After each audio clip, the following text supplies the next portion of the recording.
रात के स्याह अंधेरे में एक घुड़सवार जंगल की पगडंडी पर तेजी से भागा जा रहा था। उसकी आंखों में डर और होठों पर एक नाम था, रानी आदित्य। वह किसी संदेश को लेकर भाग रहा था, लेकिन तभी झाड़ियों से 4 नकाबपोश निकले और उसे घेर लिया। एक ने तलवार निकालते हुए कहा, यह संदेश राजा तक नहीं पहुंचेगा, और घुड़सवार का शव वहीं गिर पड़ा। चक्रवर्ती राज्य के दुरांत ठग रणवीर का नाम सुनकर बड़े बड़े योद्धाओं की रूह कांप जाती थी, लेकिन बहुत कम लोग जानते थे कि उनकी 3 बेटियां थीं, वैशाली, चारुलता और सुमित्रा। वैशाली सबसे बड़ी थी, चालाक और बुद्धिमान। चारुलता तेज तर्रार और खूबसूरत, जबकि सुमित्रा सबसे छोटी थी लेकिन तीरंदाजी में माहिर थी। रणवीर ने उन्हें बचपन से ही ठगने, छल कपट और युद्ध की कला सिखाई थी, लेकिन उसकी सबसे बड़ी महत्वाकांक्षी थी चक्रवर्ती राज्य की रानी आदित्य को अपहृत कर अपनी ताकत को अजय बनाना। रानी आदित्य की सुंदरता और बुद्धिमत्ता की चर्चाएं पूरे राज्य में थी। राजा विक्रम सिंह और उनके निडरता पर गर्व था, लेकिन उन्हें यह नहीं पता था कि उनके ही राज्य में ठग रणवीर और उसकी बेटियां एक भयानक षड्यंत्र रच रही है। रानी अपने महल के गुप्त द्वार से एक रात अकेले निकली, क्योंकि उन्हें अपने गुप्तचरों से खबर मिली थी कि कोई उनके खिलाफ साजिश रच रहा है।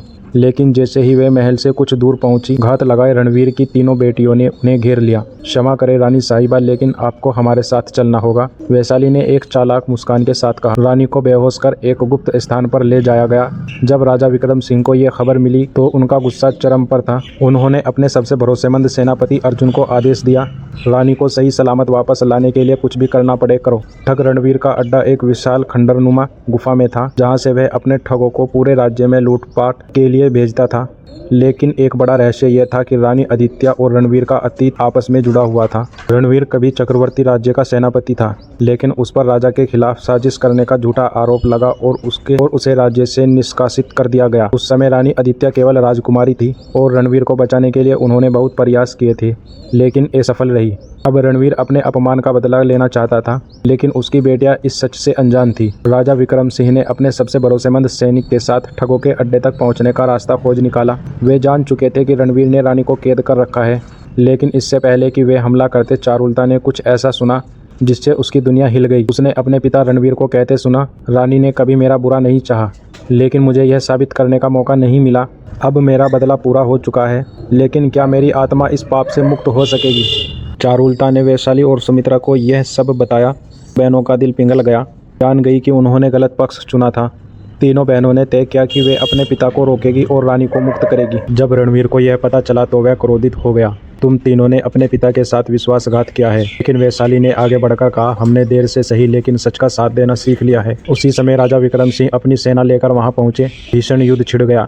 रणवीर ने विक्रम सिंह से अकेले लड़ने की चुनौती दी। दोनों योद्धाओं के बीच खतरनाक युद्ध हुआ, लेकिन आखिरकार रणवीर हार गया।